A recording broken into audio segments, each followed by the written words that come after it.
paranormal community, and welcome to the 284th episode of the Odyssey Files. I am your host, Michael O'Neill. With me, as always, is my co-host, Mr. David Sovereign. Good evening, Dave.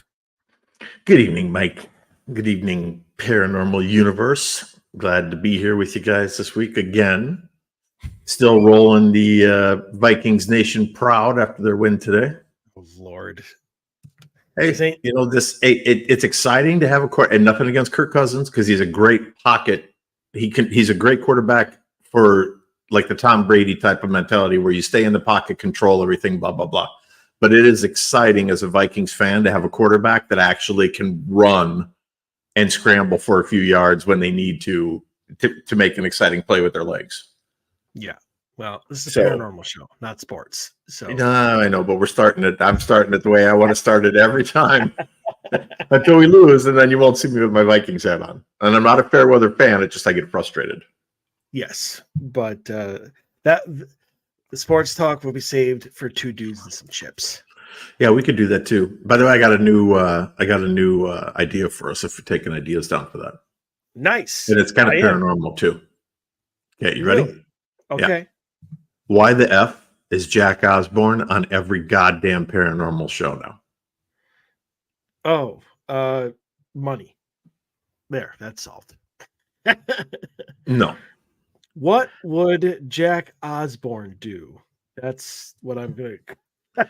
So he's every paranormal show, and then there's this military show where like they take these SAS British soldiers they take these cadets, which are all like stars, basically, either reality stars, TV stars, internet stars, whatever.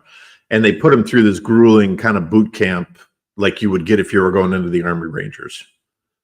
And he's in that now too. And I'm just like, okay, what is going on here in my universe? Like there's something weird happening in the universe. And then the only paranormal TV that's out there right now is like both have Jack in there. And he's the star of like the main dude of one of them. And I'm like, what is, hey, nothing against Jack Osborne. He has his role in our world, just like everybody has their role in our world, but he is not the paranormal guy. I'm sorry.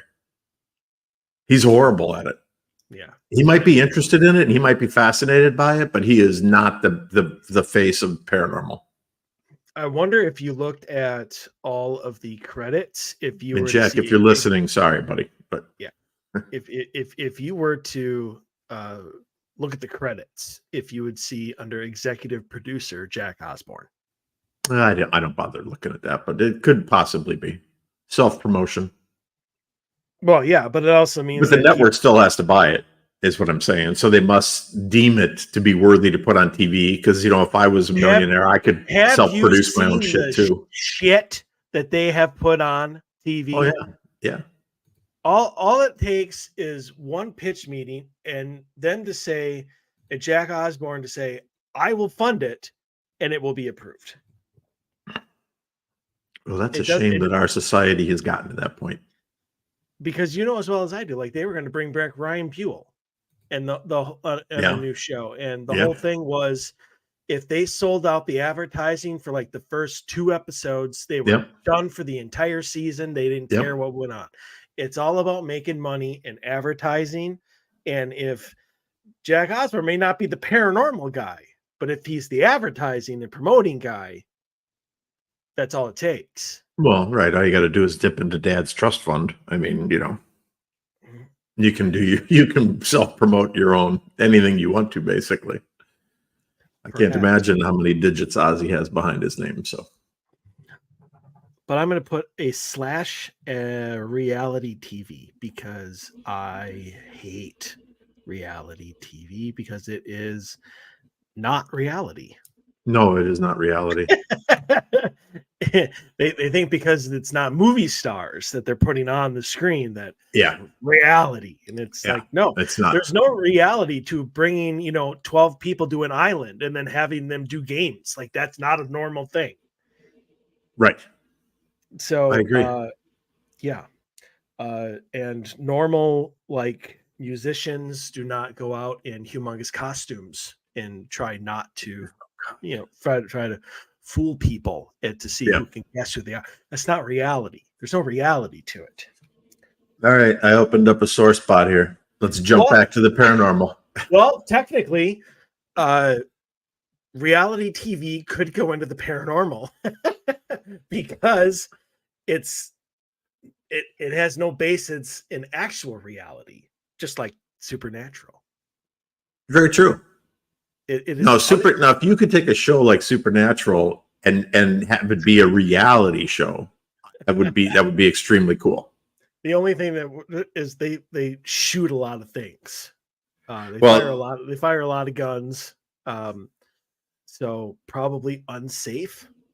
Yeah, well, nobody said it's like the peace and love nation, you know. Very true. Very true. Although we might look at that. If you see a vampire coming at you, you're going to decapitate it. That's just the way it's going to be. Yeah, probably not family friendly at that point. So maybe Netflix. Yeah, maybe Netflix. I a little dark, a little edgier.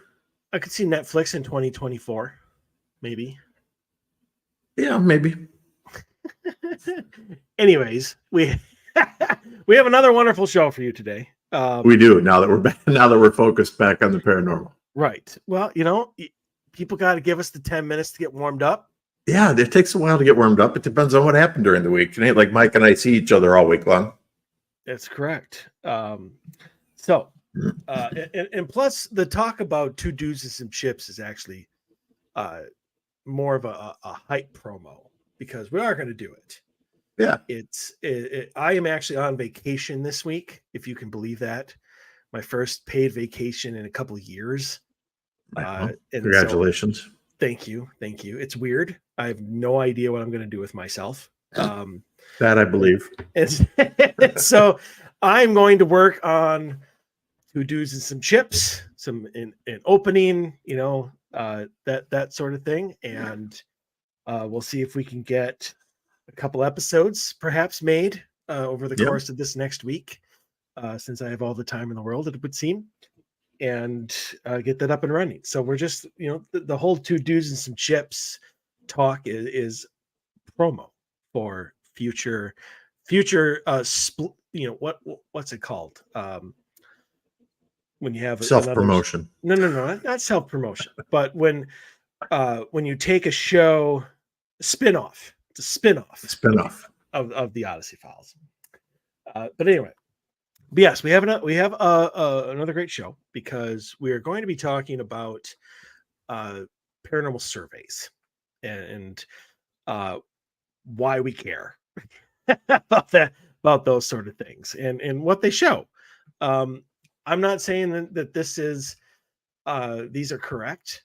I mean, because as Dave and I are paranormal investigators, we look at these things and we see a lot of common trends, and then some things we're like, what? Because that doesn't make any sense. At least to me. Well, to us, yeah. Right, but I don't want to speak for you.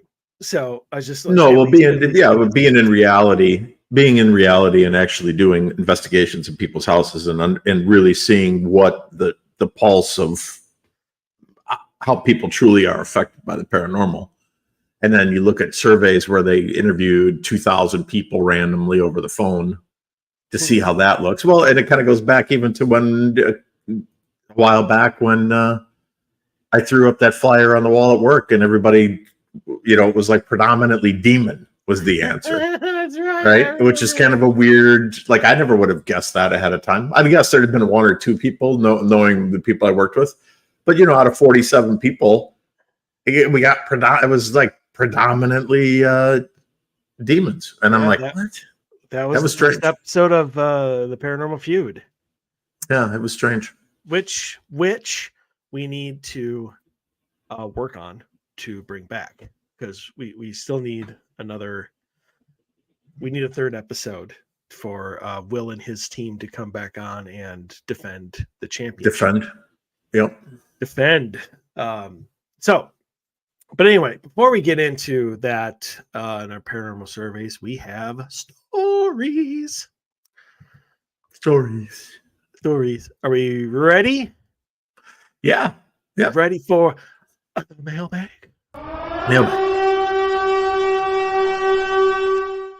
The Odyssey Files is proud to present the Mailbag. All right. So, all right. Got a short one for number one, which I like. Thank you. Yep, you're welcome. So, number one, books for identification. Hello, you two. My family and I have been having some recent activity in our home that we recently moved into. Lots of knocking, lights flickering, unexplained shadows, movement in rooms with nobody in them, overwhelming sensations of being watched, etc. I'm looking for a book or maybe some kind of encyclopedia that explains and gives best practices when requesting whatever spirit or spirits is or are around to leave or at least calm down some. Any suggestions you guys would have would be greatly appreciated. Okay, so to your first instance of, is there a book or encyclopedia that you can turn to? I'm going to say no. And there's a reason for that, because everything that you are going to read, and I've actually been thinking about this before I even got to, before I even read this question, I've been thinking about literature and paranormal literature and people who want to read about the paranormal to learn. Yeah, because I do have somebody that I know that is doing that, and and I know when Cameron, one of my investigators, originally came to me, 5-6 years ago, and wanted to see about joining the team. He said almost the same things. Like, I've read a lot of books, I know what I'm talking about, which made me laugh and laugh. And my response back to him was quite plainly, good for you. You need to drop that shit right now. Because what you read and what you experience are two completely different things. And what you need to understand, and this is why science will not take in the paranormal as a part of science, is there's no facts yet. We're still learning. This is still in its infancy. No matter even though we've been doing this for decades, we are still learning. So anytime that you read something, you're pretty much reading somebody's opinion and how they interpret what is going down. There's no such thing as experts. So you can't read a book by an expert or somebody who would write a book.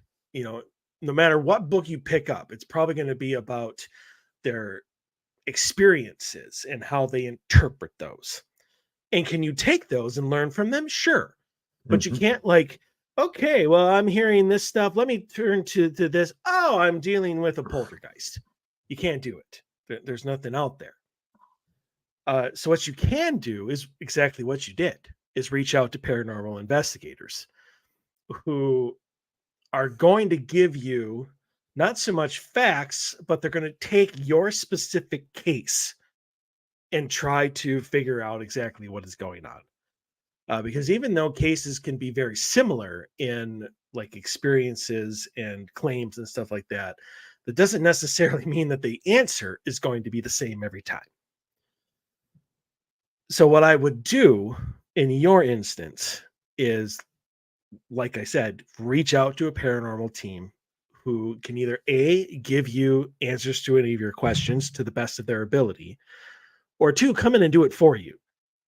Rule number 2, I believe it is, of my team is never investigate your own home. Or is that 3? One of the two. And even though you're not necessarily investigating, you are reaching out and you are opening that door of communication, even though the intent of that is to obviously either get them to leave or settle down. I know Dave is a big proponent of setting boundaries. Nothing wrong with that whatsoever. If you believe that these claims are intelligent, like they're specifically designed to freak you out or get your attention or whatnot, then yeah, you definitely can lay down your boundaries. If you're not comfortable with that, bring in a team that'll do it for you. If you don't feel that these are intelligent, and again, a paranormal team will be able to help you out with that, then just sage. Saging, cleansing, might have to do it multiple times over the course of a month or two, but that will calm the energy down and hopefully will dissipate whatever residual energy is there. That's all I got. Cool. I was just looking at this as you were talking. So 5 things happening. I would say that first of all, I'm going to say that there's activity going on. So if you've got 5 different things that are happening in your house that you recently moved into, so I would say that I would be off the cuff. I would say that there's something going on. As far as reading, I agree with Mike. Everything that you're going to see that's in print is somebody's opinion. Now, and that's not 100% true, probably, because there are probably some books out there that will give you like the term poltergeist and then give you a bunch of different definitions and or explanations in real life experience stories, maybe, and then it'll go on to this and go on to that and blah blah blah blah blah. And I think that in that context, that's fine. Obviously, it's not going to hurt for you to read about it. But the goal, the thing that I would have, the question that I have here is, what's the goal after you read about it? So are you trying to read about it and then enact what you read yourself? I think that's a bad idea, because I think that's the direction that you're going here as far as why you're reading up on it and educating yourself on it. So the best thing to do, in my opinion, would be establish your boundaries. I don't think it's a negative haunt. If it is, sage obviously would work. If it's not a negative haunt, sage isn't going to do anything, because sage removes negative energies. And I'm not against saging, obviously. But I would establish your boundaries, and then if that doesn't work, and you have to establish your boundaries in a very definitive way. You can't just walk into a room and be like, okay, I don't want you here anymore. You need to establish your boundaries with everybody who's in the household. That's a big thing too.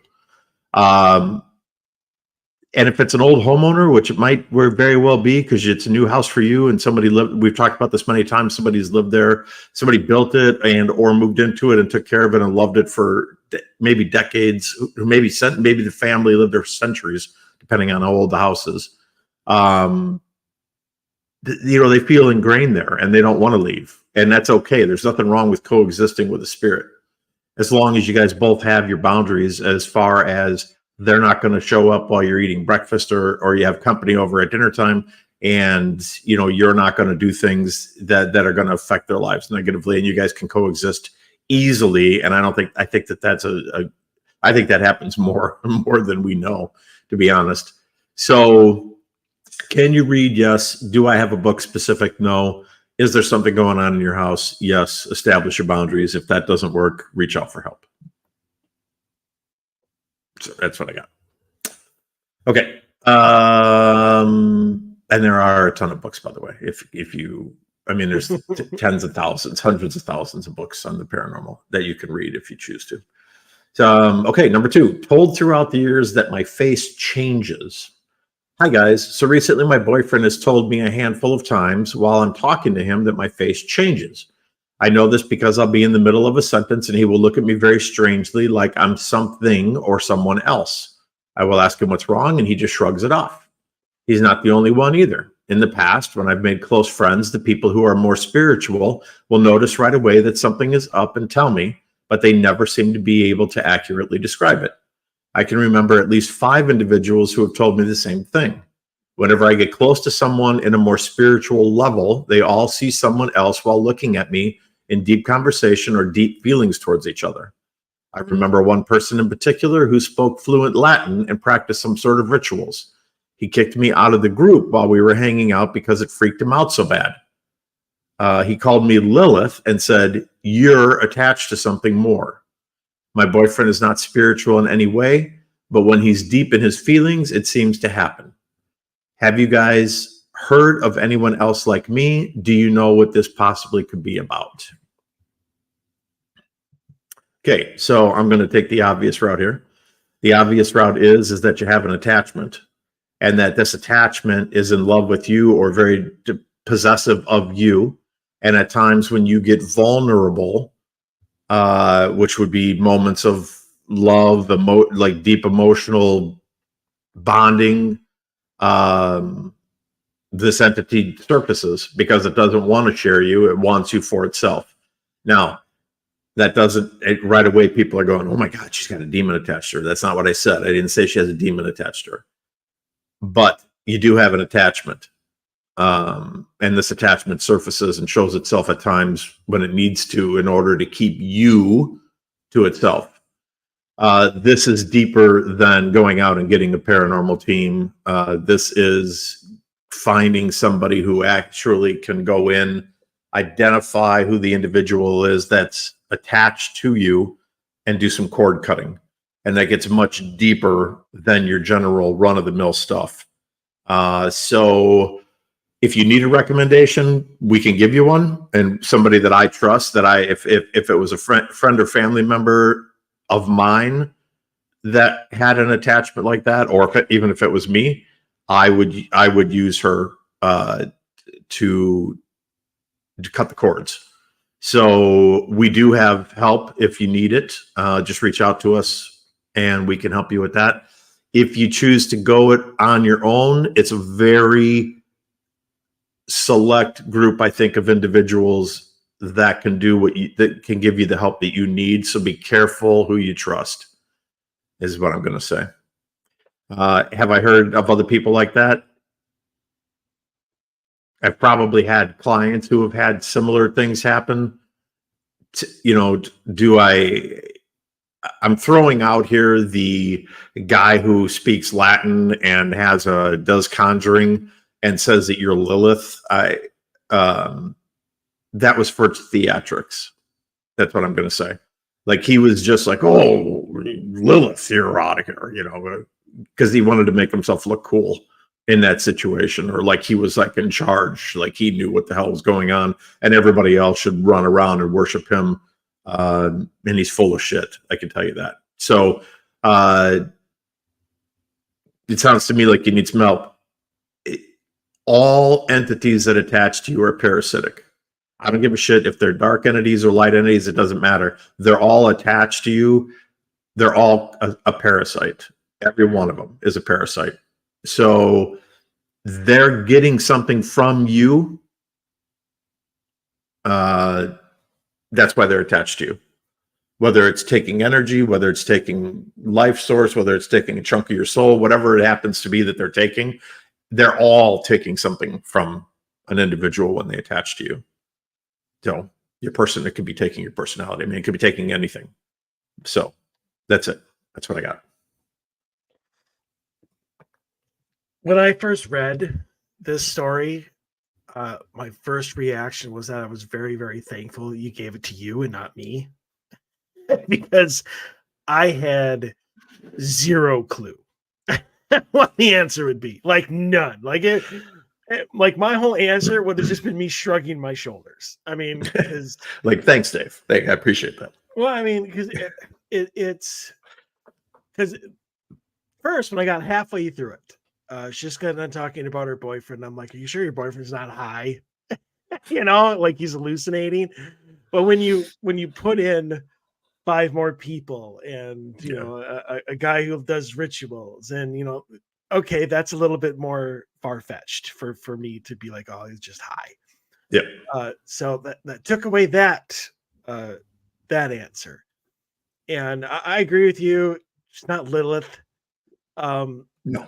My big takeaway, though, is that, and this is what bothers me about this, is that she doesn't feel different.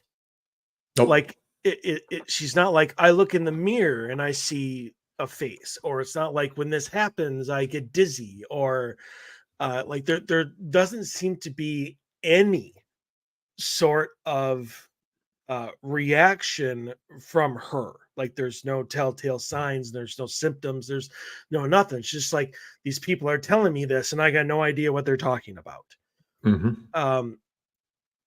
That to me is weird, because if she has an attachment, especially one, and you could definitely be very, very correct, like a territorial jealousy type entity that's attached, you think she would encounter something, any sort of feeling, a heaviness, being watched, anything, and she's not.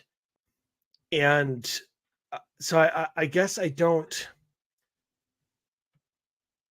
Have we encountered stories? Have we encountered, clients and stuff of people who see themselves either, look different in the mirror, or people?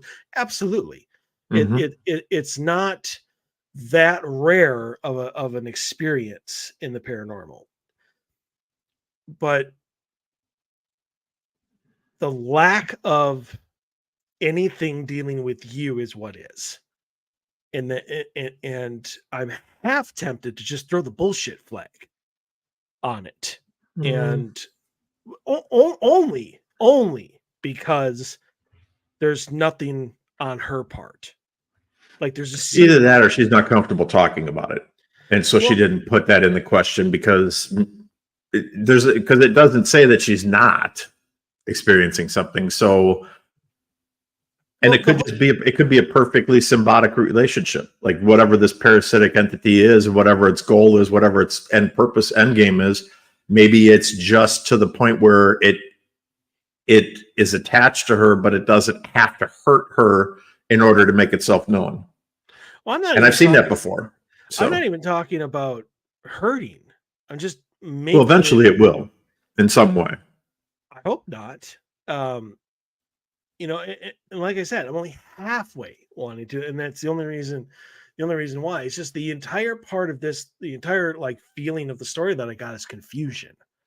Like I don't know what they're talking about, type of thing. Do you guys know?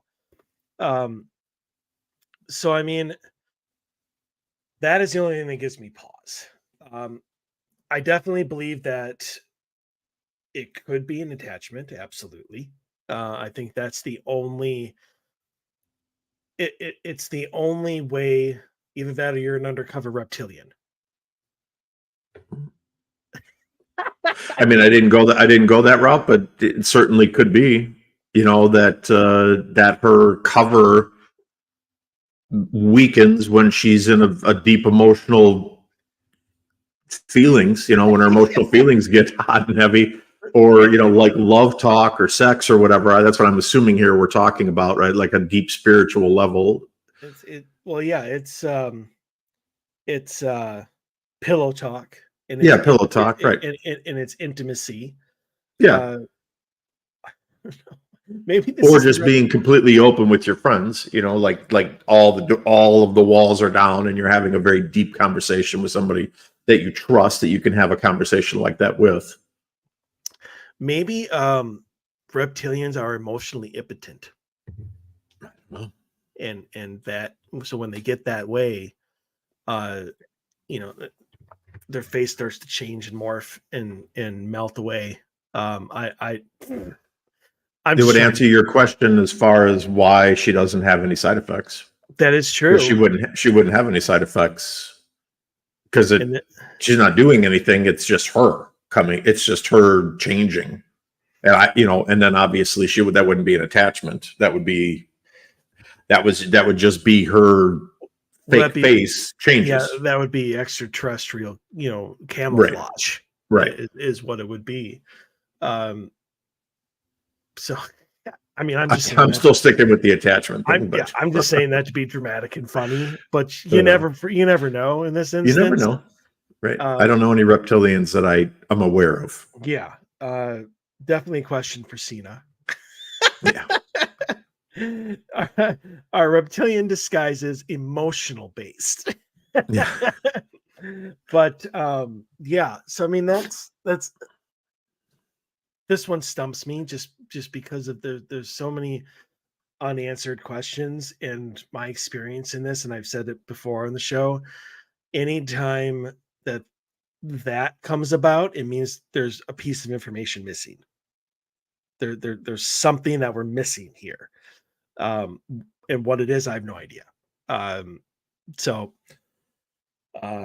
yeah, that's gonna have to be my answer I'm to gonna this one. yeah I'm gonna say that you need to talk to somebody who's, like I said, it's a small group of people, so be careful. Don't go dialing for dollars, like we said in the past, thinking that you could just show up to some palm reader and that they're going to be able to cut cords and everything's going to be fine. That's not going to happen. So Agreed. it could just anger whatever it is that's attached to you, because they could do something really stupid and then shit's really going to hit the fan hard. Very true. Very, so very you got to true. be careful in this situation. I'll answer this next question because it's my turn, and then I'm gonna type that question to Cena. We can see it before the end of the show if we get an answer on About that reptilians. one. About the Reptilians, reptilian camouflage mask Okay. mold phase thing. Yeah. But all right, here we go. Number 3. Objects appearing and disappearing. About a week ago, my husband and I were chilling on the couch, and I had to get up to take my dog outside.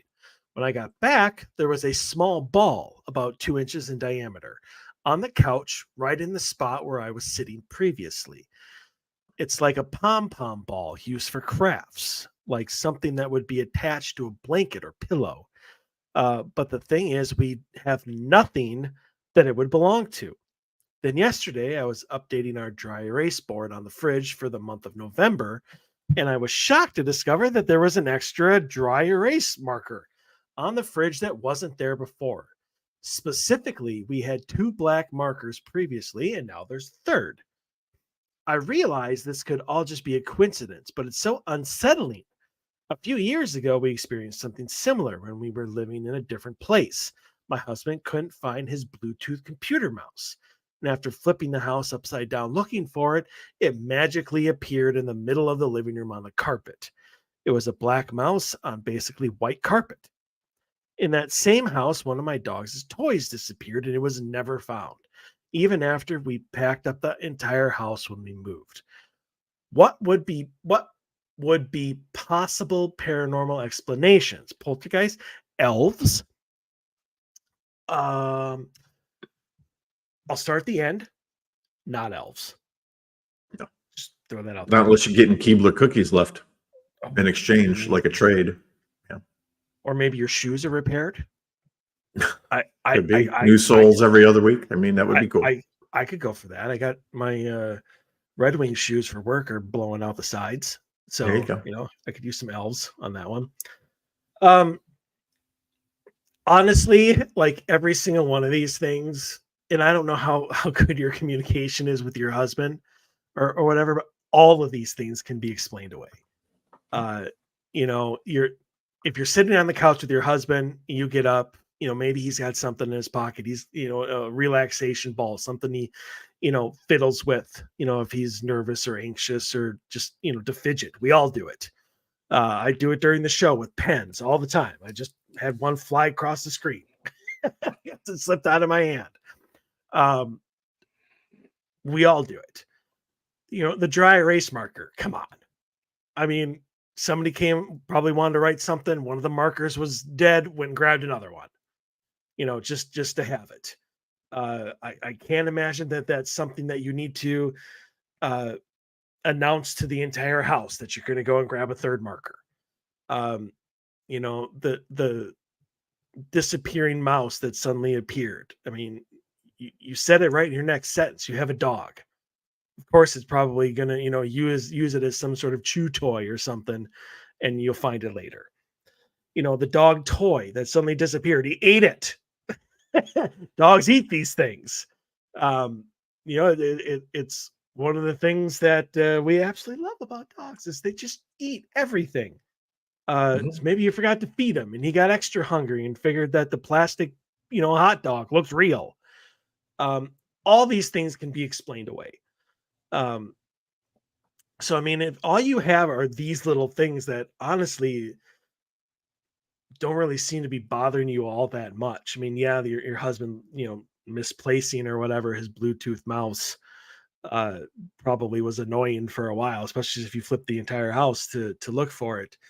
But I mean, an extra marker, a ball in the place where you were sitting, a missing dog chew toy. I'm sure he's got 17 others.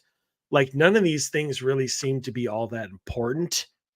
So I mean, if this is it, I mean, I understand that it's like, what? But I just don't think I don't think that it's anything. I don't think it's paranormal at all. I think that, again, it's just somebody else in the house, whether it's your husband or whatever, is just doing stuff that you don't know about.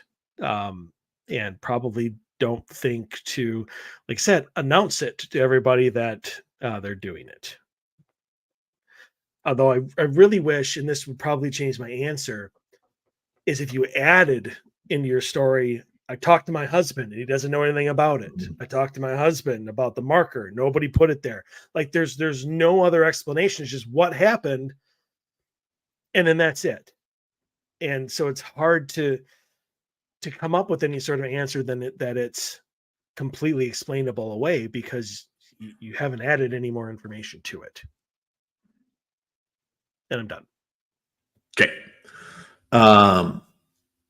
For the majority of what you said, I agree. The only different path that I'm going to take, and the only reason I say this is because of the Bluetooth mouse. So I'm taking a different path on the fact that the dog didn't use it for a chew toy. Because most people, just looking at like my own behavior and having dogs my whole life, like, I wouldn't leave my Bluetooth mouse. If you're on the computer a lot, that's obviously important to have that your mouse is kind of an important tool of being online. So you would think that you would take care of it, have it up on a table, something like that. If your dog has dog toys already, dogs, when they got their toys, they pick up, like, I can tell you from experience, you can buy 10 different toys for your dog and they'll play with all 10. Until they find the one that they really like, whether it's the squeaky one, or whether it's the duck, or whether it's the giant pool toy rope, or whether it's the hot dog, squeaky hot dog, whatever the case might be that you get them. Once they get their favorite thing, majority of the dogs are not kleptomaniacs. So the only difference here from what Mike said is I give pause because of the black mouse standing out, especially if you flip the house upside down and then you probably threw your hands up in the air and cussed, just assuming that this happened, and said, Jesus Christ, where the F is the stupid mouse? And then the mouse showed up. If that's the case, if that happened, then I would say that the rest of this stuff all ties together, and it's just somebody with a childlike energy playing around. It's nothing to be concerned about. Could be somebody following you because they enjoy your company. It certainly is not anything bad. I don't know where the hell elves came from, honestly, but I would say that it's not elves. I think that's somebody who went and Googled something. Yeah, and there you go. Perfect point for what we say all the time, right? Be careful what you read online, and don't take it all with a grain of salt, because that's exactly how you have to read a lot and then take about 5% of what you read, and then make that your core moving forward as you educate yourself. The rest of it you can all throw away.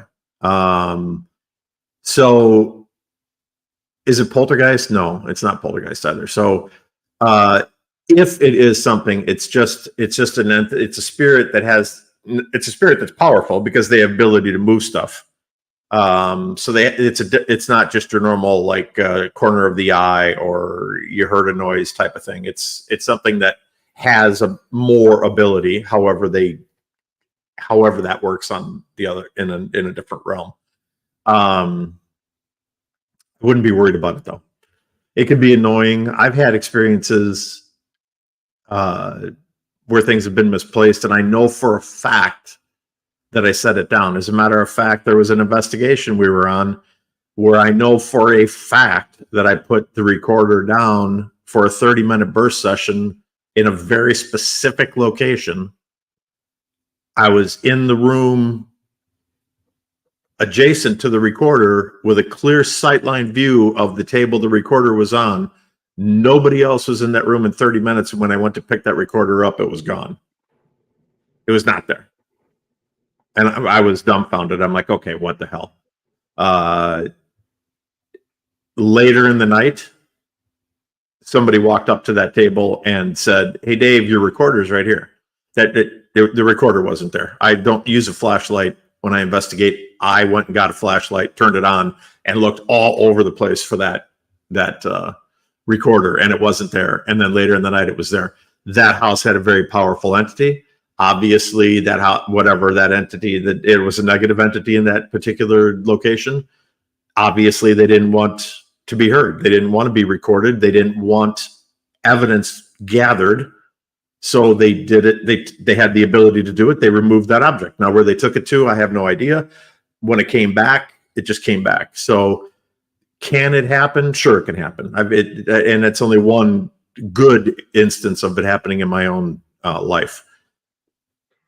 Can it happen? Yes. Is it something to be worried about? No. I agree with Mike. The whole like dry erase board where you got like the third marker. I agree. One of them just wasn't writing well. It was running out of ink. Somebody went and opened up the drawer and got another one out. The pom-pom ball, if you don't have anything like that, that sounds like a cat toy. Maybe you got a cat and you just didn't say you have a cat. Like that sounds like something a cat would play with. So, I mean, these are all explainable. Like I said, the only reason it even gave me pause is because of the black mouse showing up in the center of the living room on the white carpet where you would definitively see it. And that's my point here, is that it wasn't like it showed back up on the table where you thought it was. It wasn't like it showed up in the computer room. It wasn't like it showed up in your laptop bag. It showed up right in the middle of the living room on white carpeting where it's the biggest contrast, where you absolutely are not going to miss it. That's the only reason that strikes me on this question as to being that there might be some legitimacy to it. So I think everything's fine. I think maybe you have a prankster. If it's paranormal, it's a prankster. I would just say out loud, look, I know that you enjoy doing this stuff. It can be a little bit annoying. If you want to continue, that's fine. Just please don't take anything super important, like car keys or cell phones, stuff like that. If you want to, I don't know, move the candy dish, fuck. If you want to hide the remote for an hour or two and make us run around like idiots looking for it, okay, just don't do that real frequently, because it makes us upset. And then just have an open conversation in your own, it's your house. So I don't want to beat a drum here, but it's your house. Take control of the situation, and whatever's there, just ask it to, just say, hey, you can stick around. That's fine, but let's have some ground rules here and have some respect. Move the deodorant for a day, right? Move the shampoo for a day or whatever. Don't take anything important. So, and it's very well possible that Mike could be absolutely right, and that there's absolutely nothing going on here at all. The mouse is the only thing that causes me to pause, like I said. So, okay. Anything else to add to that? No. Okay. But I have. Did you get an answer back? I have. Except not. She said reptilians commonly disguise themselves as humans. It's like Men in Black. She said no. About the whole change, emotional changing. About I phrased it as with their disguise morph in phase. If there was some sort of emotional change in the person, she said no. They use mind control on humans. So I actually went a step further and gave her some context as to why I was asking. So we'll see if she has another. A different take on it than us, but on to number 4. Number 4. I think a spirit is trying to communicate with me, and I'm scared it has malicious intent. Shocker. Okay. I've had some strange experiences since I started living in my apartment, but have tried brushing them off until now. I moved into my apartment about 3 years ago. It's a building that's over 100 years old now and has been used for many things throughout the years. It started off as a hospital and sanatorium for people with TB, then converted into a nursing home, and now apartments. I'm going to say right off the bat, if you knew that history and you chose to live there anyway, shame on you. No doubt many people have passed here. There's even an old morgue in the sub-basement of the building. About 2 years ago, I was in my kitchen making a sandwich when I felt like something hit me in the right side of my head. Kind of like something was thrown at me, or I was smacked really hard. I was home alone and looked around for something that could have fallen on me, but there was nothing. More recently, I've started having strange dreams. The first dream was someone I knew knocking at my door, and I still heard it as I was waking up. I checked and no one was there. I then started having dreams of being chased or hurt and eaten by humanoid creatures. The one I had today was especially vivid. Towards the end of my dream, I encountered a pale woman with black hair and black tears growling at me before she lunged at me and bit into my right lower abdomen. I could feel the pain in my dream as she was biting me. It's disturbing. I woke up and was up for a while when I felt this cold sensation on my left arm. I checked and there was no draft coming through the windows. No matter how I turned or oriented my body, the coldness didn't leave my left arm. In all the time I've lived here, that's never happened before. I may have messed up earlier because after the cold sensation, I spoke aloud asking if there's a spirit here. I read that may have been a big mistake, as it may have been an evil spirit tricking me into acknowledging it. What should I do? Am I overthinking? I'm totally freaked out. I'm even scared to go back to sleep because of the lady in my dreams. Please help. Okay. So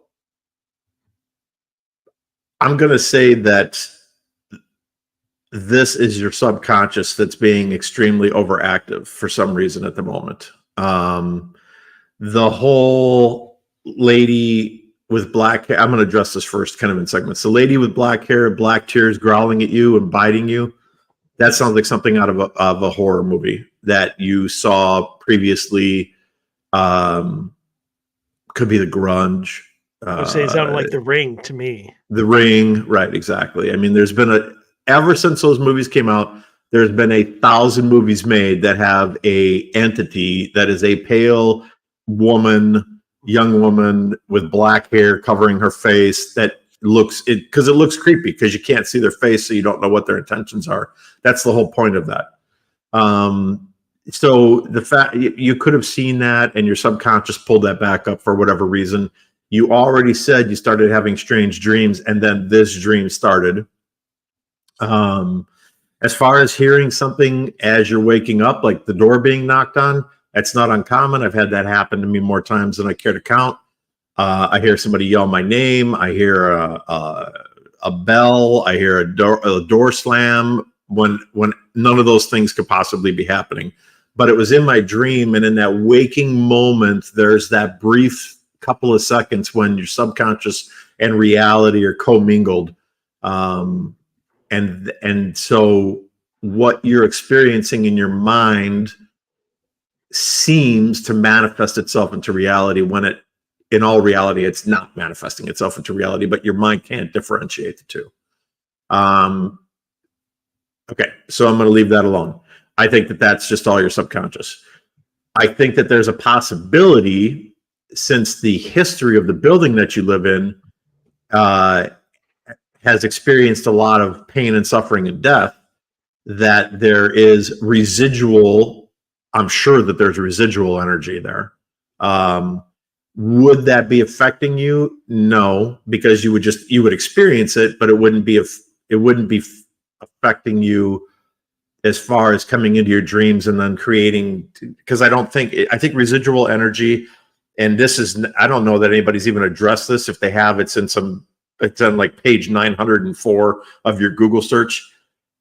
Is residual energy able to act intelligently in your dreams? That's a good question.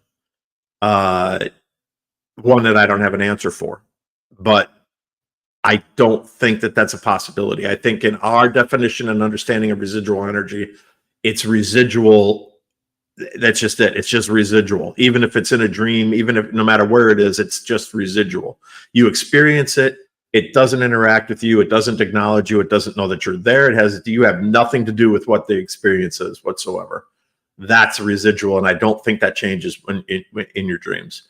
Now, that's not to say that because of the history of the building, and again, this is something tied to the land, that there's not an intelligent being there, because places like that draw intelligent entities that feed on things like pain and suffering, and that building probably has seen a lot of that. The old morgue, you could throw that out of the building, because of course if it was a hospital, it had a morgue. So the fact that there's a morgue in the sub-basement is totally irrelevant. It's not like the demon, or a demon, sorry, not the demon. I'm not going demon here. It's not like a demon is hiding in the morgue and that's what's controlling the whole, I got this thing, like, and that's like the main, back cave is the old morgue, the sub morgue. That's not the case. So the morgue thing I would throw out. Is there a possibility that there's an intelligent entity hanging out in that building? Absolutely.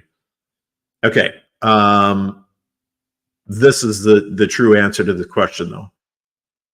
Acknowledging the fact that you had an experience does not invite something into your life. I don't know where you read that at, but that is not the case. It'd be like saying, okay, oh, look, I was driving and I saw an eagle flying above the pond, looking for a trout. You're speaking that out loud. You're acknowledging that you're not going to become the eagle. You and the eagle don't become some bonded pair. The eagle's not going to like land on your car. He's not going to show up in the passenger. You know what I'm saying? It's just an experience. You're just talking about it. It's the same thing. Spirits, just because you acknowledge the fact that they're there, you don't automatically open some type of door. I don't know where the hell that thought process came from, but I wouldn't worry about whatever you read that from. Dismiss that idea, because I don't believe that is the case in any way, shape, or form. Because if it was, everybody would be haunted. And we're not. So what should you do? Don't be on your phone looking, or your iPad or whatever, watching horror movies right before you go to bed. Are you overthinking it? Possibly. I think that there's some validity here with your apartment on your actual physical location possibly being haunted. The lady in your dreams, I think it's just a bad dream from a movie that you saw, and your subconscious is on overtime. So best advice I could give you, try to bring some type of meditation into your life. Try to bring some type of 15 minutes of decompressing and deconnecting from the internet before you go to sleep, so that your mind is rested and you can go into a deep, comfortable sleep. I know that if you took a look at the world now and the world 20 years ago, the numbers would be astronomically different as far as people engaging their brain, like doing something. Back 20 years ago, it would have been like watching TV or watching a movie or whatever, and then immediately going to sleep, versus nowadays when we have everything we need at our fingertips on our phone. And I'm sure a vast majority of people now are on their phone until the very last moment, and then they click the power off button or whatever and set the phone down and then roll over and try to go to sleep. I think that our brain is growing with that. And for some people, I think that your brain has a hard time with that. So that's what I got. You're on mute. Yep, I was. Sorry. Yep, all right. You were. So it's a good thing I only got like 2 words out before you realized that. So I was going to say, we're going to go to break. Yep. Here, and then when we come back, I will give my answer, and I will also have Cena's answer to our morphine face lady. Cool. When we come back. So cool. Hold on. Okay, there we go. We'll see you on the other side.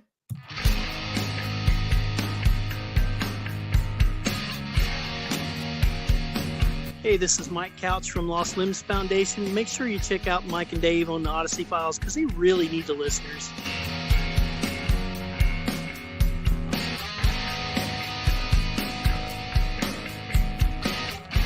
Hello, I'm Al Lagarde from Paper Route Productions, executive producer of Kindred Spirits, Paranormal State, a whole bunch of television shows. And I've worked with a lot of people on paranormal projects and met a lot of people in paranormal radio. And I want to say that Dave and Mike are two people who have a face for radio, in particular, internet radio.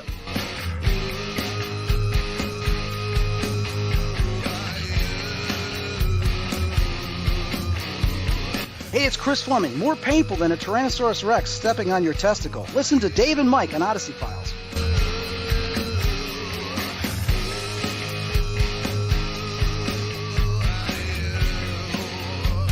Hey everybody, it's Chad Lindbergh, and you are listening to the Odyssey Files with David and Michael. And let me tell you, it's almost as painful as a Skype glitch.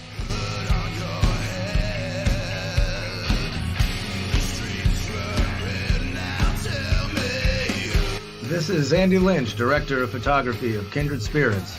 And when I'm not filming Amy and Adam at some creepy location, you can find me listening to the Odyssey Files with Dave and Mike. Or doing something else, I don't know.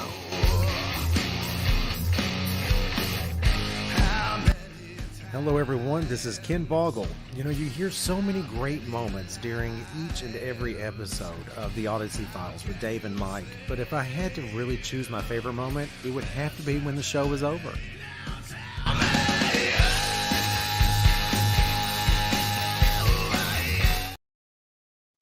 And we are back!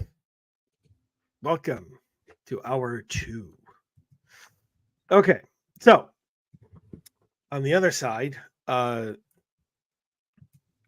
lady was thinking that she was being communicated with by a malicious spirit. So first, I want to reiterate that if you knew about the history of the place before you moved in, yeah, shame on you, and you got what you wanted. I mean, It's like, come on, like you just did like the entire history of like Waverly Hills, which is like the number one haunted location in all of the United States, maybe even the world.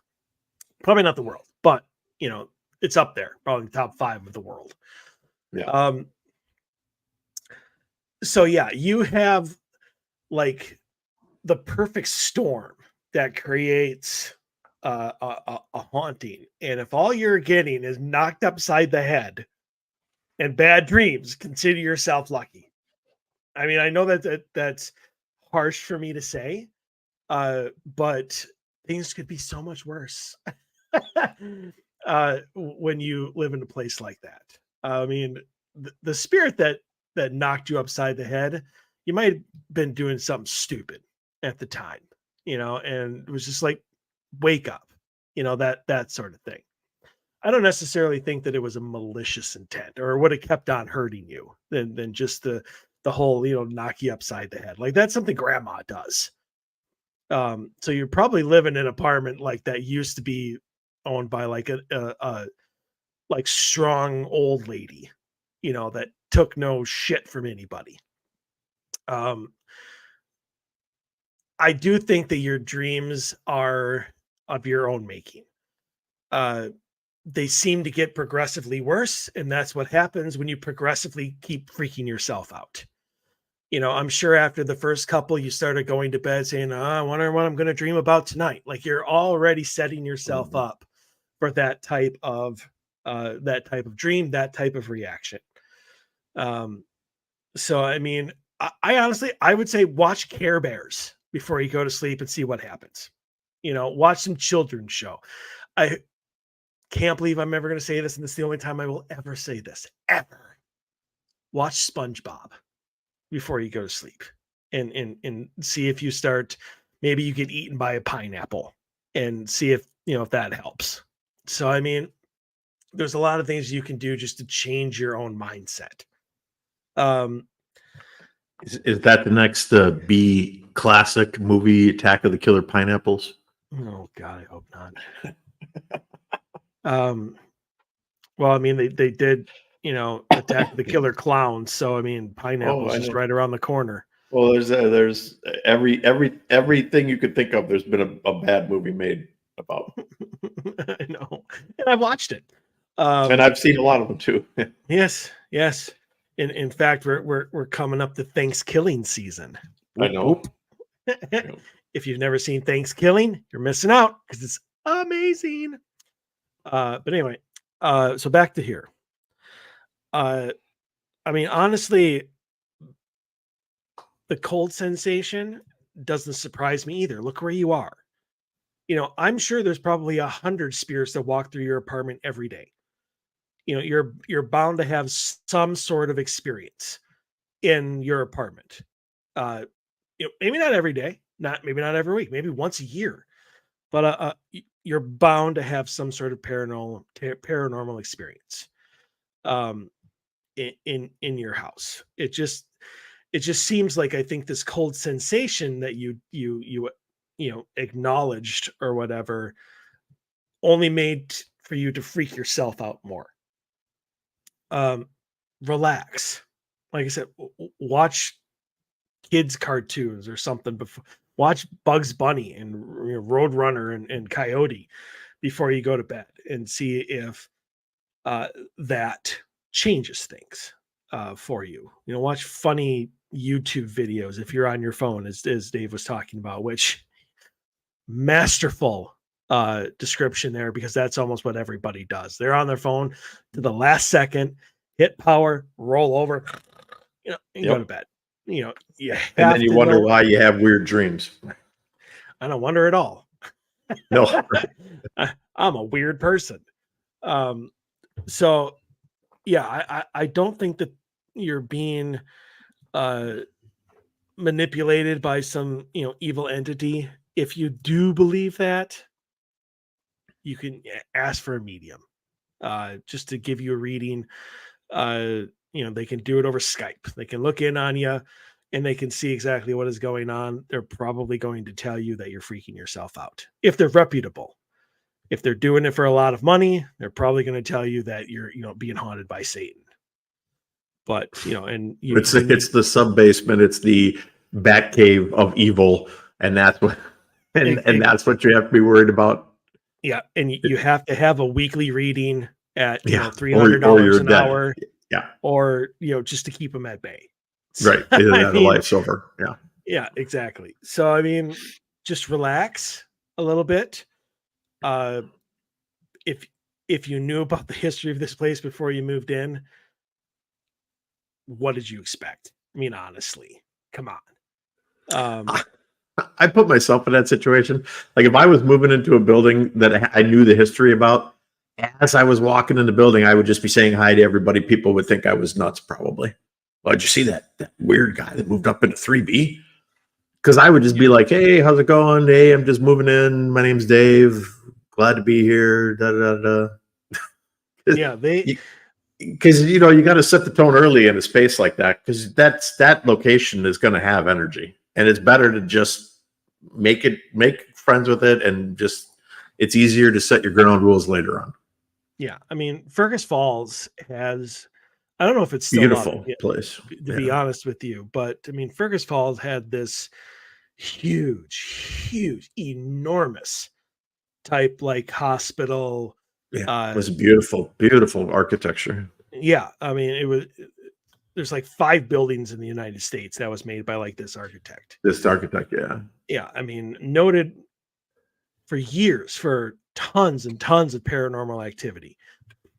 And they were going to sell it for like $1. Yeah, but under like the contract, they were going to turn it into apartments, and the ground floor was going to be, retail stores and stuff. They're going to have paranormal activity. It doesn't matter what they do to that place. It's going to have paranormal activity. Well, I am happy to say, as of March 15, 2023, that the hospital has been abandoned for 16 years, as we know, that it still stands. The Kirkbride, wasn't that what it was? The Kirkbride? Yeah, it was architectural style is Beaux Art Romanesque Chateauesque. Yeah, but Yeah, I think place. but I Yeah, it's think Kirkbride plan. Yeah, okay, yeah, that's what I first thought. opened to patients in 1890. Just absolutely stunning architecture.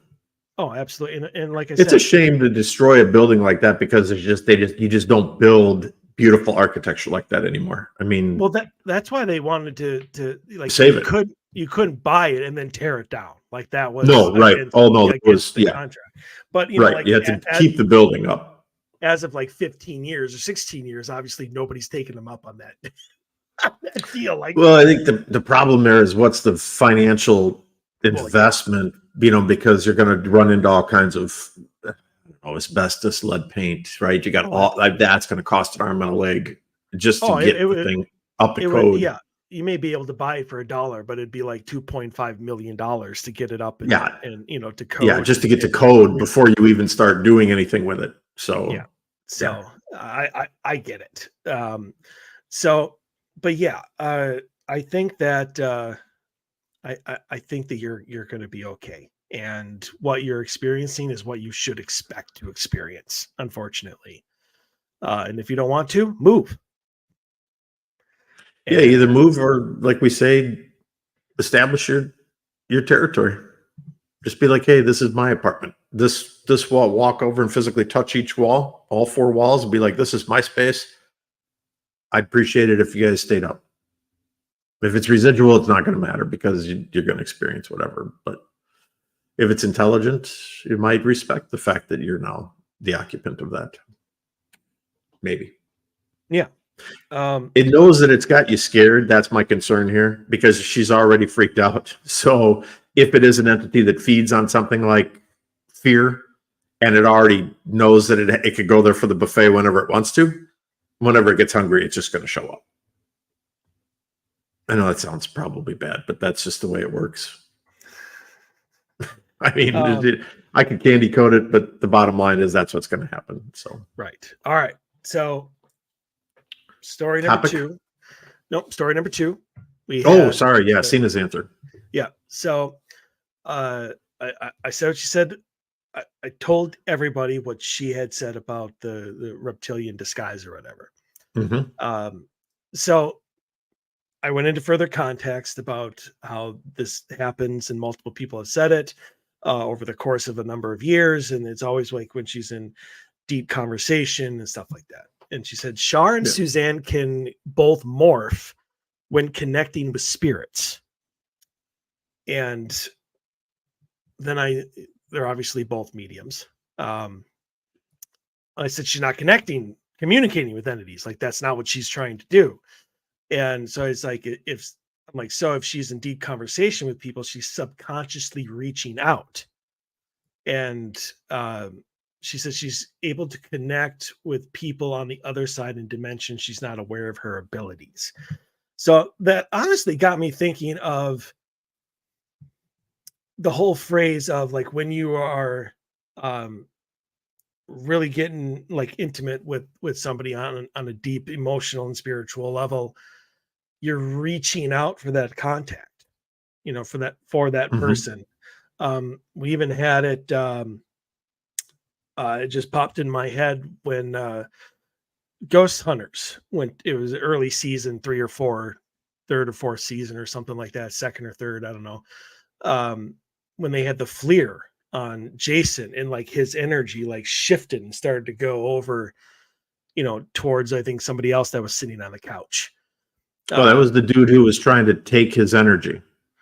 Right, but there was a professor there on the couch who said, I can take your energy, and they got it on the FLIR. The guy was actually taking Jason's energy, and Jason said he felt it and put a stop to it right away because he felt something strange happening with the guy, and they got it on camera. It was cool.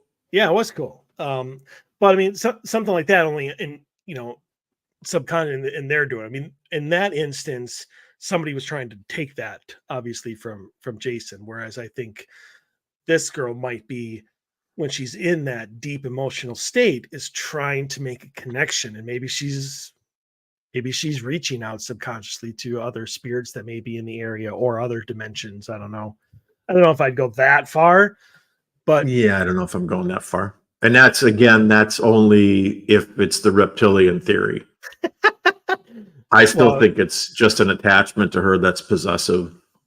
Like, it only shows itself at times when something is going to get close and kind of take her away from this thing that's attached to her. Right. So, people can make up their own. But that's interesting. Yeah, we've thrown out like 3 different theories of what could be happening there. So it's one of them. So I mean, people can make up their own minds as to which they want to believe. Like we've said many times, I've been saying this for a long time. There are no experts in the paranormal field, and nothing grinds my gears more than when I see something and they're like, "And next is the blah blah blah," and they're a paranormal expert. And no, they're not. They might be well versed.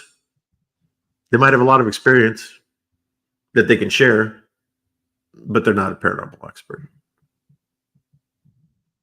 Yeah, I think so. So, all right, moving on to topic paranormal surveys. So, I would like to start with the home one, since we're just talking about, since we're kind of, this would be a perfect segue from question number 4 of living in an apartment in a building that obviously has history. Or did you have like something else already like that you needed to start with? No. The only thing that I was going to start with is kind of what brought it up, but no. And I'd like to see if maybe you and I have the same one, because Dave and I we didn't communicate as to which surveys we were going to choose. So I have a home one as well.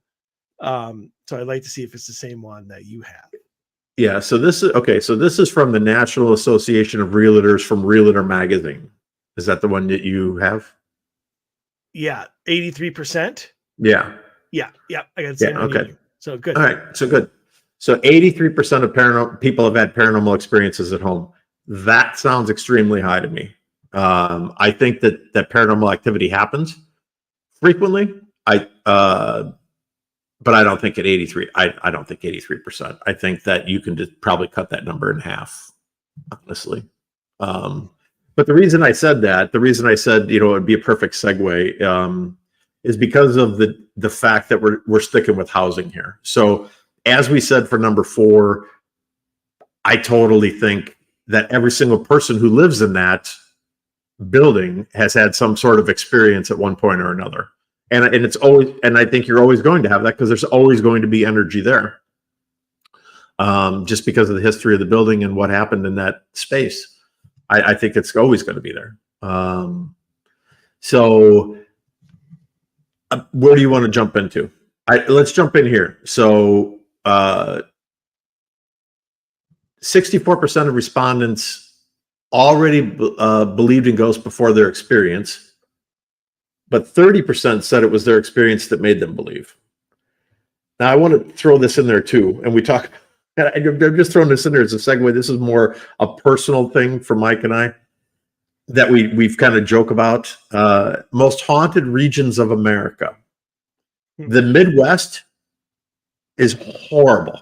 Like, draw a line on the far west side of the Dakotas, go to the bottom of Iowa, and then over to the eastern edge of Ohio, okay? And everything inclusive of that, and then obviously up to Canada. Everything inclusive of those boundaries. It's actually south of Missouri.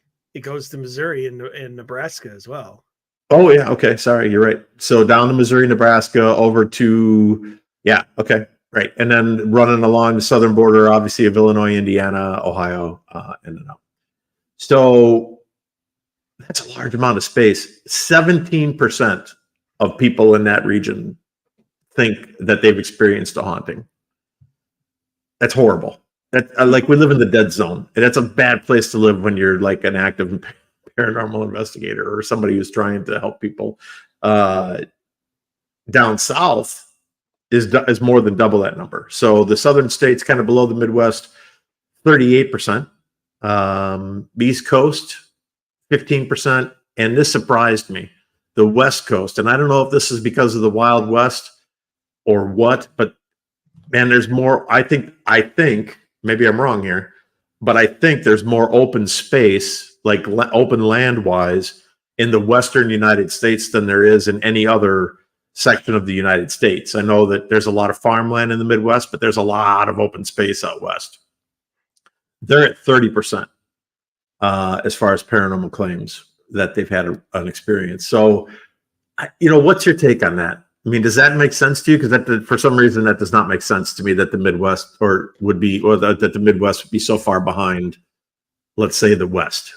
Well, the Northeast has even less, and I find that, which is surprising. Yeah, I find that to be surprising because those are like our first landing settled states. Yeah, yeah. I mean, true, they have like Virginia and West Virginia and Maryland. Encompassed in the South. So that would be like Jamestown and stuff like that. But I mean, still, New York, Pennsylvania East is basically what I see, right? So Pennsylvania and everything east of Pennsylvania up to Maine, up to the tip of Maine is the section that's at 15%. I mean, those are some very, not only like very old towns and stuff like that, especially up in New Hampshire and stuff like that. But like there's a lot of bad shit that happens in that area. I mean, that's New York City and New Jersey and Philadelphia and stuff. So I mean, to have that only to be 15%, I find that to be weird. I mean, hell, the Bridgewater Triangle is in there. That is true. I mean, but I guess I really wouldn't call the Bridgewater Triangle it's a hot spot. Well, a hot spot, but I wouldn't call it haunted. I mean, nobody lives there. I mean, these are like people experiencing stuff in their homes. Oh, true. Bridgewater Triangle is wide open swamp and stuff like that. So I mean, I don't think they're taking that into consideration when they're doing all these. No, right. Yeah, sticking with houses. Sorry, lost my focus there. Nice. So sticking strictly with structures here, right? 15% seems awfully low for the East Coast. That's all I got to say. And the East Coast, I'm giving you more props than that because I think that's an extremely low number in my opinion. I do too. I think that there's a hell of a lot more activity than 15%. So most common experiences, these are interesting, right? Hearing sounds, 46%. I can chalk up probably 95% plus of sounds that you hear as just normal sounds in a house that people don't recognize. I would just about bet. Lights turning on and off, it's a 42%. That seems high to me. Lights turning on and off, I know there's rational explanations for it. Faulty wiring, a light bulb about to burn out. But if the light switch actually clicks, it's kind of hard to dismiss that. And then hearing voices rounds out the top three. Again, plausible explanations for that. What'd you think of that, making the top three? I can see why that is a common experience. Yeah, me too. However, as a paranormal investigator, a lot of these can be, systematically debunked. And as I have 3 lights in my bathroom. The middle one has been flickering for like a month and a half, and I just haven't bothered to change the bulb. So I mean, I kind of look at it like when I'm showering and stuff like that, and just kind of chuckle to myself. I'm like, I wonder who's trying to communicate. It's not. It's just a bad bulb. It's bad wiring. Yeah. You need to get up to speed on your Morse code so you can interpret what the message is. Exactly. But it's coming in light form. Exactly. And so I mean, and I'm sure that if I just got off my boat and changed the damn light bulb, it would solve everything. So I mean, a lot of the, in fact, a lot of them, just in general, not we only talked about the top 3. A lot of these can be, dismissed and debunked and found natural explanations for, but none of them really strike me as surprising. The only thing that really is surprising is cabinets opening is 15%, but cabinets closing is only 6. Well, slamming shut. Well, slamming shut and closing, I'm just putting it the same damn thing. Well, here's the thing that surprises me on this list, right? Seeing orbs is only at 14%. Good God, if you go to any type of chat room or any type of like paranormal, talking space, like, and somebody has evidence, like 80+% of that evidence is going to be a picture of a piece of dust that somebody caught and said, "Oh my God, look at it's my dead hamster. He died a week ago and he's coming back trying to talk to me." Or I went in my grandma's room. She died 47 years ago. I felt a cold spot, took a picture, and look at what I caught. It was my grandma coming back. I know I'm being sarcastic there, but I'm really surprised that seeing orbs was not. I'm really surprised. I got to be honest. I'm really surprised that lights turning on and off and seeing orbs aren't flip-flopped. Because 42% of people saying that their experiences was lights turning off. I have a really hard time wrapping my brain around the fact that 42% of the respondents of this survey experienced lights turning on and off in a room versus some of these other things, like television turning on and off, doors opening and closing, music turning on and off. Here's an odd one to me that sticks out: objects breaking. Objects just don't break on their own for the most part. Well, I'm thinking glass shattering. I'm not thinking a door handle screw falling out, and it not functioning properly again. I'm thinking more like you went to reach for the sugar bowl and it exploded.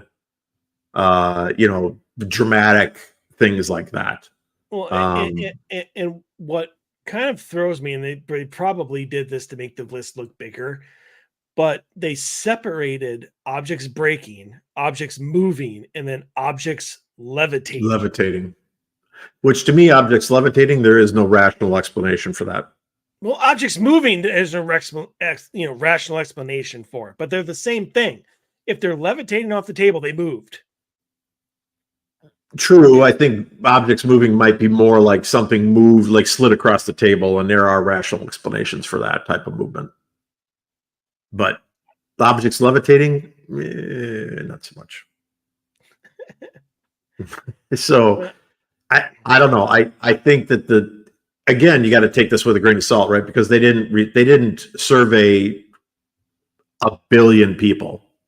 Yeah. Right. I mean, they surveyed, I don't know if it actually discloses it in here somewhere in this multi length. Well, what they did. Let's say it was a couple thousand people probably. What they did is they took however many people they actually did, and then out of those, the source is 823 people with paranormal experiences. Oh, okay. So it's a pretty small list. Yeah. What in I the context find, of things, that's a pretty small list. what I love, and I actually chuckled to this. So they broke it down into most common characteristics of paranormal experiences, which is rooms, social setting, months, and the time. Yep. And what made me chuckle is the rooms. It was living room 33%, bedroom 31%, and kitchen was 7%. And that was the end of the list. Yep. And what made me laugh is that no matter who you talk to, no matter where you go, whether it's a historical location, whether it's a home, nobody likes their basement Or their attic. Everybody is scared to shit of their basement and yeah, their attic, even though, nobody really goes up to their attic. But and that's not even on the list. No, I can't believe basement's not on there. As to where the most common characteristics of paranormal activity out of these 823 people. I would say basement and then bedroom. I agree with bedroom because a lot of people have what they consider to be paranormal experiences in their bedroom. I agree. I agree with the list. I'm just saying that it's funny that everybody's scared of the basement, and yet it's not even on the list of where people actually have paranormal experiences. It didn't even make 7% because it would be below kitchen. If you think about it. Yeah. So it's less than 7%. I don't know about that. Right. And then again, I mean, I know people that have laundry machines downstairs won't go in their own basement of their own house to do laundry. They take their laundry and go to a laundromat because they're that afraid of their basement. Or they have somebody come down with, or they won't. Or you take the dog and all the kids, right, and a stun gun with you, or something stupid like that. Like, I don't know. Yep. And then months was June was 14%, August was 13%, May 12%, not October, which is when the veil is 4%.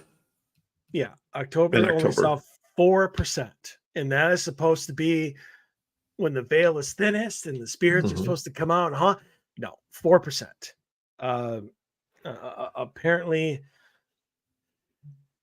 June doesn't even have a holiday. Like, I can't even pick a holiday unless it's the beginning of summer. The summer solstice, I guess. Mm-hmm. And again, 8% was between 2 and 3 a.m. Another 8%, 1 and 2 a.m. And then 7% at 9 a.m. to 10 a.m. What's not on there? The 3 a.m. 3 a.m. witching hour. And this again, it makes me laugh, but it doesn't really surprise me because as well as I do, we talk about this all the time. Is time doesn't matter, the date doesn't matter. You get the hauntings and you get the activity when they want to be active. Which is why some people would probably be very surprised that 9 a.m. to 9:59 a.m. is only 1 percentage point behind the infamous 1 to 3 a.m. Because I'm just going to lump that in there because it's 1 to 1:59 and then 2 to 2:59. So 1 to 3 a.m. is 8%. 9 a.m. to 10 a.m. is 7%. That doesn't surprise me at all because the paranormal activity happens when it's going to happen. Yeah. But I think that 9 to 10 a.m., I would bet you that 7%. I bet a large majority of those claimants had a real paranormal experience. Whereas the 1 to 3 a.m.s, I'm going to say that most of those were probably bedroom, and it was probably a lot to do with your subconscious. But that 9 to 10, that would be if I were investigating, and I were going to go dig into this and be like, all right, I'm going to contact some of these people and see what really happened, and whether it's to write about it or talk about it or have them guest on the show, whatever.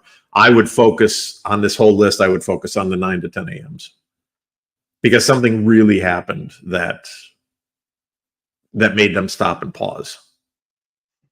I can see that because obviously between 1 and 3 a.m. most people are asleep.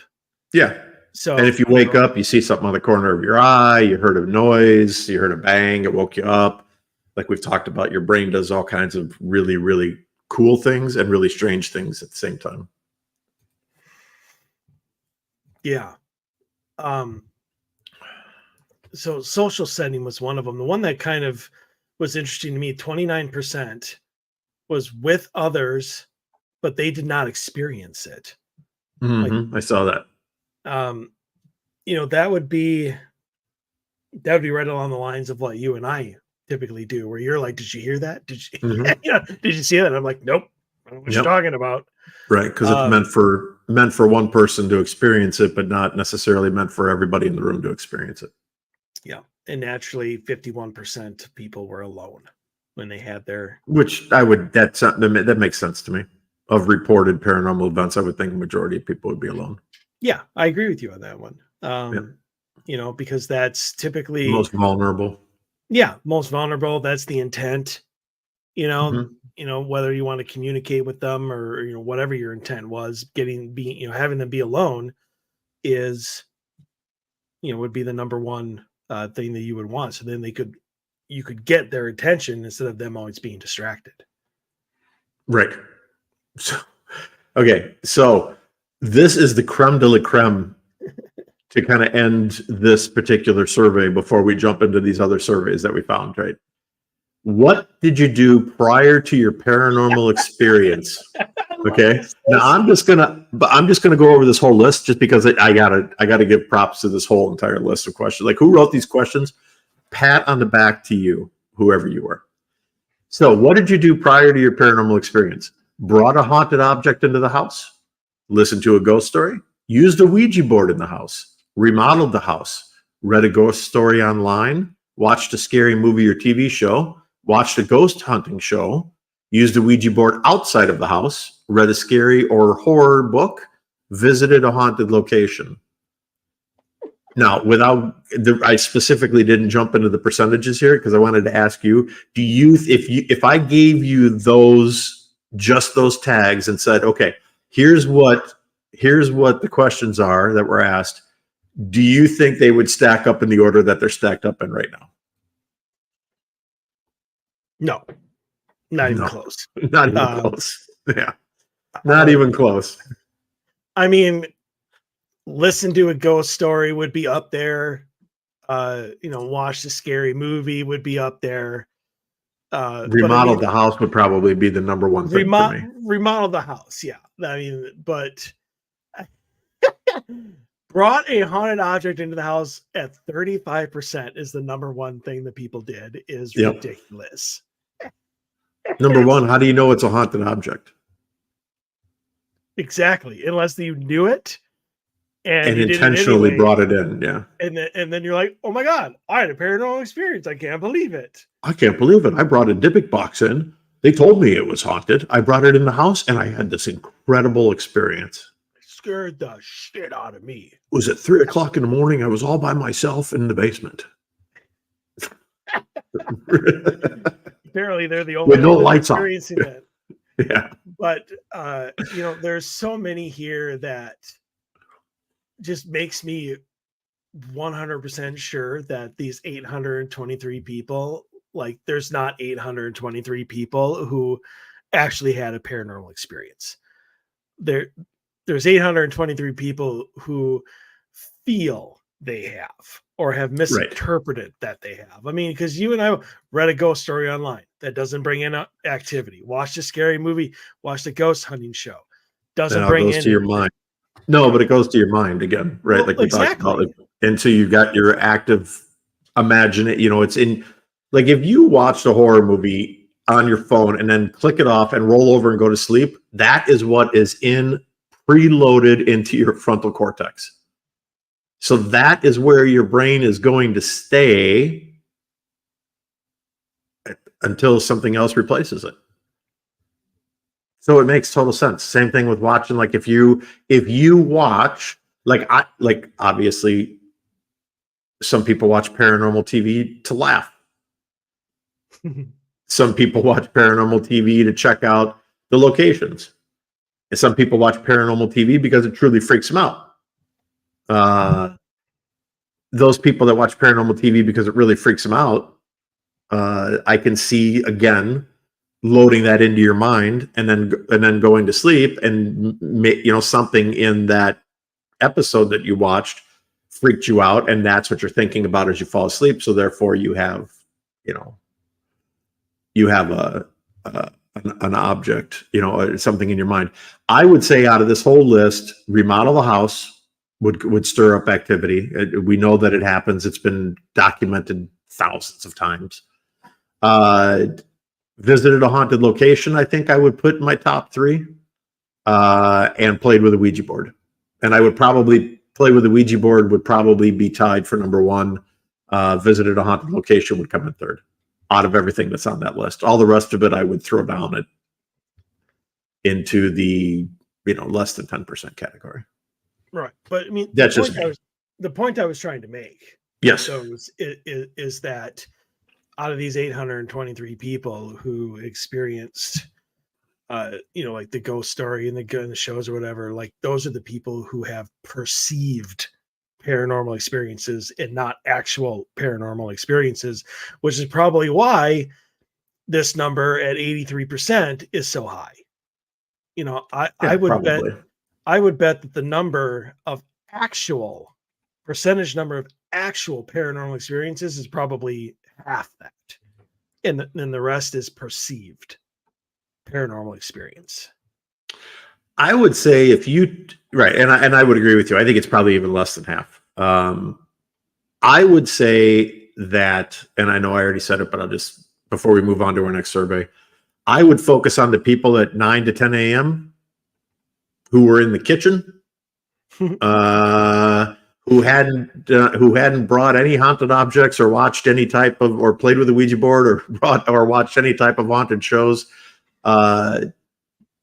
but had recently visited a haunted location, and were experiencing things in the house like object manipulation, levitation, appliances turning on and off by themselves, cabinets slamming. Like that would be the core group. And then I'd be interested to see if any of those matched up. Like, is the 9 to 10 a.m., was that also the same person who had the cabinet slamming shut and or objects levitating, and had they just been recently at a haunted location? You know what I mean? Like digging down deep into the list. We're playing Paranormal Clue. We are playing Paranormal Clue. It's the 40s housewife in the kitchen with these cabinets slamming after watching a ghost story. Right, exactly. Well, that's what you got to do, because there's no other way to do it. So you got to kind of throw it all at the board, so to speak, and see what sticks, and then whatever sticks, that's kind of the direction you try to go. And that's the only way to do that is through experience. Honestly, like we said, you can read all you want to read, but you got to get out and experience it yourself. Or maybe not. All right. So where do we want to go next? All right. Well, let's close out that. Well, I found it interesting. Well, let's switch gears for a second here, because you have an alien one that I don't have. I didn't look up aliens. So let's jump into aliens real quick, and then we'll finish off with another, like, back to probably ghost stuff. Okay. All right. So I found a survey that people did in 2021.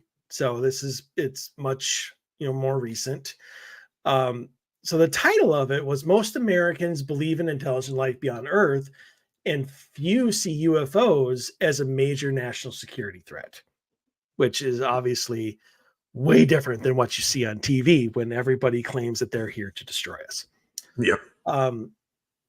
So percentage of U.S. adults who say their best guess is that intelligent life exists on other planets, 65% agree with that. That they believe that intelligent life does. 34% does not. What kind of interested me a little bit was 2% refused to answer. Like, those what are is the with aliens? that? That's the people that have been abducted. Just like, why would They you, don't want to have it happen again. do you or do you not believe? I refuse to answer that question. Like, why? Why would you refuse? Yeah.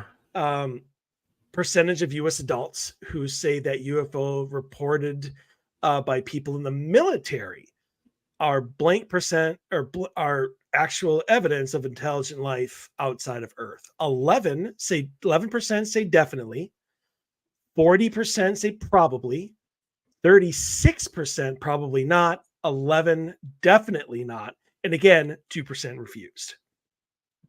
Probably the same 2%. Well, I'm sure, but this next one that went up. So this is the percentage of U.S. adults who say that UFOs are blank to U.S. national security. 51% say they don't see UFOs as being any sort of threat. 36% a minor threat. 10%, which is probably the Bible thumpers in Congress and in senators. 10% are major threat, and 3% refuse to answer that one. Those are public officials right there. Yeah. So, but here's what I get and I don't like about this question, and that is UFOs are a threat or not threat to U.S. national security. It'd be worldwide national security. Well, that's exactly it. I'm like, why do we continue? We've had this conversation before because we when we did the disclosure stuff a few weeks ago or a month or two ago, is that we're constantly talking about us as though we're the only people on the planet that they would ever come to visit. You know, there's no other reason that, you know, alien life would come to this except to dismantle the United States military or to trash the America. Like, no possible. I mean, that is just our pure ass arrogance right there. Yes, that is exactly what it is. And, Arrogance. I mean, and so the fact that they phrased it as U.S. national security, it both does not surprise me and pisses me off at the same time, because it's not just us. Anything that happens to us happens to everybody else. And I mean, we're not even the greatest like deposits of natural resources, that if alien life forms were coming like for mineral deposits and oil deposits or some type of energy or whatever, we're not even like, the US is depleted, man. Like, we don't even have shit left. We've dug it all up out of the ground. It's all gone. You need to go, like, all the gold you're looking for is in South America, right? All the oil is in the Middle East, right? Who the hell knows what China has? They've got, I'm sure there's a gold mine of something sitting there. You know, you got to go to Africa to get to the diamonds. I mean, we don't have shit. Yeah, the only way we get shit is by poisoning. Is by taking it. Yeah. Well, I'm just talking about like fracking and stuff like that. Like, I mean, by poisoning America is the only way we get anything anymore. So, I mean, we definitely would not be the reason for why intelligent life would come down here. No. Like, I can't imagine like the look on Congress and the government's face if, you know, they landed in Australia. They wanted to come and see an opera, you know, at the opera house there in Sydney. Right. You know, and they're just not interested in us. So here they broke it down again. And this is younger Americans are more likely to believe intelligent life exists on other planets. And then they kind of separated it. So they have the best guess that intelligent life exists on other planets. And then military reported UFOs are probably or definitely evidence of intelligent life outside Earth. So this is tic-tac. You know, these are all of the military type reports and stuff. So 65% of adults say they believe it, but only 51% of that believe the military reports are evidence. 70% of men, but only 48% for the military. 60% of women, but only 53% of women believe the military.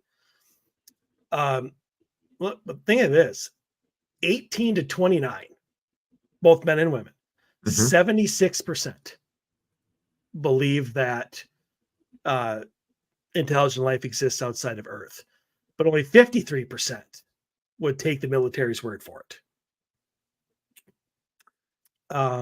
That sounds high. The second number of that sounds high. You think so? I don't think 53% of the young people in America would take the military's word for it. Because the whole movement that's happening in our lives right now, and I think it's calmed down a little bit, and maybe it never was as bad as it was. Maybe it was just media glorifying the shit out of it again, like they love to do. But the anti-authoritative ideology runs rampant. Like here in Minnesota, like for a while there, they were like, let's get rid of the Minneapolis police force.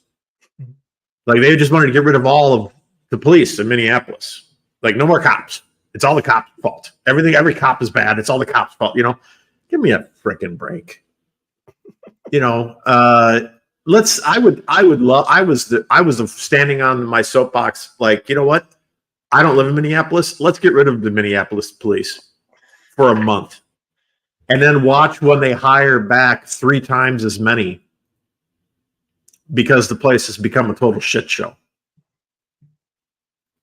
But people don't like, and that's the young people that are saying that. Those are the ones that are walking down the middle of 35W protesting. It's not, you don't see people my age out there doing it. It's the younger people. So, and the only reason I bring that up, I'm not picking on young people. I'm just saying the only reason I bring that up is because that number of 53% believing the military, I think that's extremely high. So I would say it's more like 5%. It goes down the older they get. So, it goes from 76 to 69 to 58, and then 65 plus is 56. That's who believe in an intelligent life. And obviously, the military thing goes down, but not that much. It goes from 53 to 52 to 51, and then drops 5% from 65 plus to 46%. But here's what kind of got me. And then they broke it down to education. So high school or less, only 62% said that they would believe in intelligent life, but some college was 68 and college graduate was 65. That makes sense. But the college grad dropped majorly from the military, 43%. But that makes sense to me too. Yeah. Only 43% would of the college graduates would take it. Military reported UFOs as evidence. Even broke it down into not gender, but like white, black, Hispanic, and Asian. Oh, sure. Nationality. That's what I was looking for. I'm sorry. Or race. Yeah, depending on what you want to call it. Either of those two, I just could not come up with the word. I don't know why. White was 64%, black was 61%, Hispanic 69%, and Asian was 69%. I believe that. I can see that. So white was 47% for the military, black was 55% for the military, Hispanic was 61%, and Asian was 51%. So even though Hispanic and Asian were the same number of people who believe in life, 10% difference when it comes to whether they would believe the military or not. I think it's interesting. Like, I think that the Spanish, I think that that traditions run really deep in that culture. Like, they celebrate Day of the Dead, where they invite the dead to come and spend the day with them. And that's huge. Like, we don't do that. We don't so in that context, I think that they have a tendency to hold on to their beliefs deeper. I think Asians do too. I think Asian culture and Asian stories, whatever you want to call them, are passed down and given more credence and more respect. Whereas we just are like, that's bullshit. And then we just move on with our lives and we just dismiss stuff and throw it away. Although these numbers sound like everything's in the 40 to 60% range. I would imagine, like, if you got a better, not you, but if there was a better survey with a better cross culture and number of people, it would be more like range numbers from like 3% to 80%. It seems like everything's hanging out in that 40 to 60% range, which is a coin flip, honestly, if that's the way I look at it. Including the job the government is doing. So 49% say the federal government, is doing a very or somewhat bad job dealing with reports of UFO sightings. And 45% say the government is doing a very or good or somewhat good job. Where do you? I would say that I end up and they're doing an actual horseshit job. Me too. I mean, is that even one of the responses? Is horseshit one of the actual things the box I can check? Because that's what they're doing. I'm sure it's probably the very bad job part. Yeah, very bad job, horseshit job, same. Yep, I would say that's the same thing. Yeah, they're synonyms. Yeah. Yeah, because they only disclose, and they being the powers that be, only disclose shit because number one, they only disclose shit that it benefits them somehow. That's a given. I mean, we all know that. Number two, they only disclose stuff that is basically irrelevant anymore. Like the whole Tic Tac thing, I think that was just a wash program. Like, we're going to bring this. I don't think anybody leaked anything. I don't think that broke any like secret barriers. I think that whole entire thing was planned out intelligently and discussed for a long time. And then that action was put into play as, you know what, let's just give them a little taste of something, because this will take the vast majority of people, satiate that need, and get them back into their normal lives where they're not even going to think in 6 months from now, 3 months from now, they won't even be thinking about this shit anymore. It's only going to be the core group of conspiracy theorists who are still going to be hot on the trail, but they're always going to be hot on the trail. So you're never going to shake them. But it's general populace that you need to get back on track of, go do your job, go earn your paycheck, go take care of your family, live your life. Don't worry about things going on around you. Okay. That's kind of what the gist of, I mean, that's how we're led. You know, I mean, things that you can see it like, and I know this isn't the show for it, but you can see it if you just dig a little bit into media coverage. And, you know, the media tells you what they want to tell you. Everybody knows that already. There's a purpose and a plan behind what is put into information disclosure. There is no such thing as true just reporting anymore. And I shouldn't say that, because there probably is somewhere. But it certainly is not mainstream. The mainstream media does not report just true news. It's all news that has some sort of purpose. And there's a reason why it's in there. Yeah, I was going to say, unless they're told to do it. Right. Right, unless they're told to do it. But all right. Well, with the time that comes up, let's do yours. Yeah, so I just want to throw some interesting things out here than this one that I pulled up that I saw. So in 2019, so going back a little bit, 2019 poll done by IPSOS, only 46% of respondents said that they believed in ghosts. Now, this year, which would have been 2021, Chapman University's Survey of American Fears, 1,035 adults surveyed, only 9% said that they feared ghosts. And I found this interesting. It was the same percentage that said that they feared zombies. I read that, which I find extremely fascinating, that somehow zombies and ghosts are now on some sort of level playing field, at least according to Chapman University. I'm wondering if the people who answered that are taking it seriously. You know, because I don't know. I mean, you just have people who have these weird fears, even though they know they're never going to experience this. You know, they know zombies aren't real and probably never will be. They're pretty sure, you know, they have never had a paranormal experience. You know, but they're just like, oh man, that scared the crap out of me. But it's I think it's more of an irrational fear as opposed to an actual fear. Could be. I mean, same article. So I'm going to read this verbatim because I find this to be interesting too, and get your take on this. So people are looking to other things or non-traditional things to answer life's big questions that don't necessarily include religion, said Thomas Moen, a sociologist at Bowling Green State University.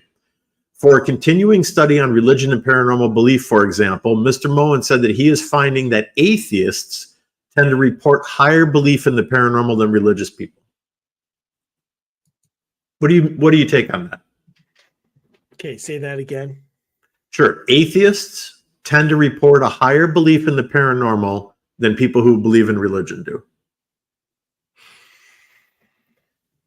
See, that goes into like the topic that you didn't want to talk about tonight. Oh, no. That topic's coming up. It's not a simple topic, because when we were talking, you're like, oh, we could do like, for me, that show is going to take a lot of research so that we can have an intelligent conversation about it.